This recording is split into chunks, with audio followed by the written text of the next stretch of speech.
Samsung এর M51, 53, 54 smartphone তো ছিল মারাত্মক লেভেলের স্মার্টফোন। তো এদের সাকসেসর M55 এখন চলে এসেছে গ্রিক বেঞ্চে। আসলে গ্রিক বেঞ্চে লিস্ট হওয়ার পর আমরা জানতে পারছি যে এই ফোনটাতে স্ন্যাপড্রাগন 7 Gen 1 এর মতো মারাত্মক পাওয়ারফুল লেভেলের চিপসেটকে ইউজ করবে স্যামসাং, যেটা কিনা আসলে amazing. Oh my god. Guys, এর আগে স্যামসাং তাদের এই সিরিজটার মধ্যে ভালো স্পেসিফিকেশন দিত, কিন্তু একটা জায়গায় মার খাচ্ছিল, সেটা হচ্ছে গিয়ে এক্সিনোসের প্রসেসর, যেটার জন্য কিনা পারফরমেন্স তো ভালো পাওয়া যেতই না, তার পাশাপাশি এই সিরিজের ফোনটার মধ্যে বেশি হিটিং ইস্যু ছিল। কিন্তু এবার স্ন্যাপড্রাগন 7 Gen 1 চিপসেটের পাশাপাশি সর্বোচ্চ 20 থেকে 24 জিবি র্যামের সুবিধা, মাখনের মতো সুপার অ্যামোলেড প্যানেলের ডিসপ্লে আর 6 থেকে 7000 এমএএইচ এর ব্যাটারির সাথেই আসবে স্যামসাং M55 স্মার্টফোনটা।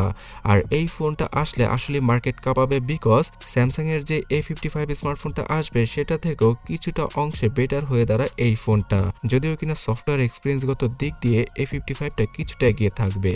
তো ফার্স্ট অফ অল ডিসপ্লে দিয়ে শুরু করছি। এই ফোনটাতে 120 হার্জের মাখনের মতো পাঁচহোল কাটআউটের ডিসপ্লেকে ইউজ করবে স্যামসাং, যার সাইজ হবে 6.7 ইঞ্চি। আর এই ডিসপ্লেটা সর্বোচ্চ 1800 নিটসের পিক ব্রাইটনেসকে সাপোর্ট করতে পারে। তাই রোদের আলোতে, মানে তীক্ষ্ণ রোদের আলোতে যে কেউ এই ফোনটাকে ইজিলি ইউজ করতে পারবে। এবং আমাকে হয়তো নতুন করে বলতে হবে না যে স্যামসাংয়ের ডিসপ্লে থেকে আপনারা কেমন একটা এক্সপিরিয়েন্স পেয়ে যাবেন।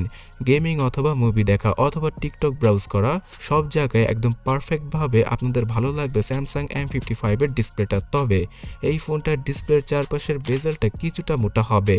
এর কারণ হচ্ছে গিয়ে স্যামসাং তাদের S সিরিজের ফোনগুলোতেই শুধুমাত্র চিকন বেজেলের সাথে ডিসপ্লে অফার করবে।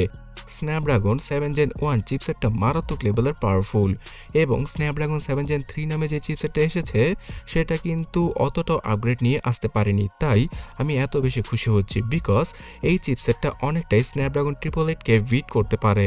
এছাড়া গেমিং বলুন অথবা মাল্টিটাস্কিং সব জায়গায় স্যামসাংয়ের সফটওয়্যার অপটিমাইজেশনের মাধ্যমে স্যামসাং এই চিপসেটটার সাথে খুব ভালো একটা এক্সপিরিয়েন্স প্রদান করবে। এই ফোনটা দ্বারা পাবজি গেমটা সর্বোচ্চ 60 FPS এ প্লে করা পসিবল হবে। আর জেমশেম ইম্প্যাক্টের মতো গেমগুলো আপনারা খেলতে পারবেন এই ফোনটায়, যে গেমের সাইজ হচ্ছে গিয়ে 24 থেকে 26 জিবি।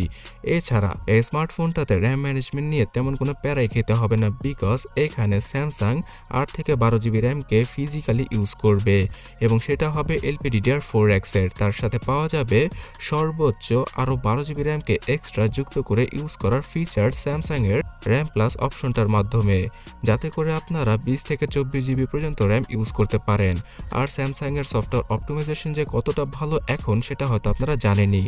অ্যান্ড্রয়েডের সবচেয়ে ভালো সফটওয়্যার এক্সপিরিয়েন্স এখন স্যামসাংয়ের ফোনগুলোতেই পাওয়া যায়। স্যামসাংয়ের এই ফোনটা বেসিক্যালি ইন্ডিয়ান মার্কেটে 20 থেকে 25 হাজার রুপিতেই লঞ্চ করা হবে। সো বাংলাদেশে আমরা আনঅফিসিয়ালভাবে 30 থেকে 35 হাজারে পেয়ে যাব।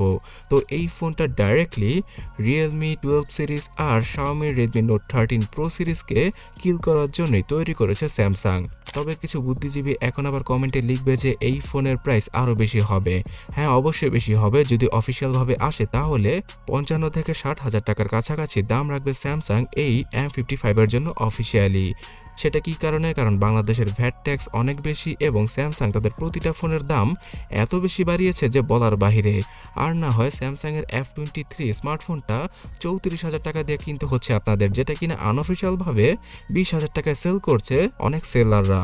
তার পাশাপাশি স্যামসাংয়ের M13 স্মার্টফোনটার জন্য এখন 27 হাজার টাকা খরচ করতে হবে আপনাকে, যেটা কিনা আনঅফিসিয়ালভাবে 14 হাজার টাকায় পাওয়া যায়। তো যেটা বলছিলাম, স্যামসাংয়ের এই ফোনটা মানে M55 স্মার্টফোনটা 128 জিবি আর 256 জিবির ইন্টারনাল মেমোরি ক্যারি করবে, যেখানে কিনা SD কার্ডের মাধ্যমে আরও 512 জিবি পর্যন্ত মেমোরি কার্ড আপনারা ইউজ করতে পারবেন। 50 মেগাপিক্সেলের ট্রিপল ক্যামেরা সেটআপ থাকবে ফোনটার পেছনে। এখানে আলট্রা ওয়াইড, মেন ক্যামেরা আর ম্যাক্রো ক্যামেরা সেন্সরকে আপনারা পেয়ে যাবেন। তার পাশাপাশি 16 অথবা 32 মেগাপিক্সেলের সেলফি ক্যামেরার সাথেই আসবে স্যামসাং M55। আর এটা জানা যাচ্ছে যে এই ফোনটার ফ্রন্ট এবং ব্যাক দুইটা ক্যামেরা দ্বারাই 4K রেজলিউশনে ভিডিওগ্রাফি করা যাবে, যেটা কিনা আসলেই অবিশ্বাস্যকর একটা ব্যাপার। তাছাড়া গ্যাস 6 থেকে 7000 mAh এর ব্যাটারি থাকবে এই M55 স্মার্টফোনটায়, বিকজ M সিরিজ মানে হচ্ছে গিয়ে মনস্টার সিরিজ, আর এখানে স্যামসাং সব সময় 6 থেকে 7000 mAh এর ব্যাটারি ইউজ করে থাকে।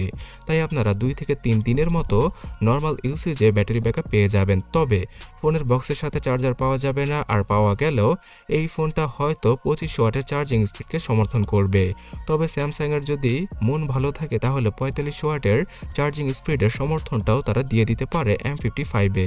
আর ফোনটা আগামী বছরের জানুয়ারি মাসে আমরা পেয়ে যেতে পারি ইন্ডিয়ান মার্কেটে, এবং বাংলাদেশের মার্কেটে চলে আসলে আমি সবার আগে ভিডিওর মাধ্যমে আপনাদের এর প্রাইসিং এবং অন্যান্য সকল ডিটেলস সম্পর্কে জানিয়ে দেব। তার জন্য এখনই সাবস্ক্রাইব আর ফলো করে আমাদের সাথেই থাকুন। ধন্যবাদ।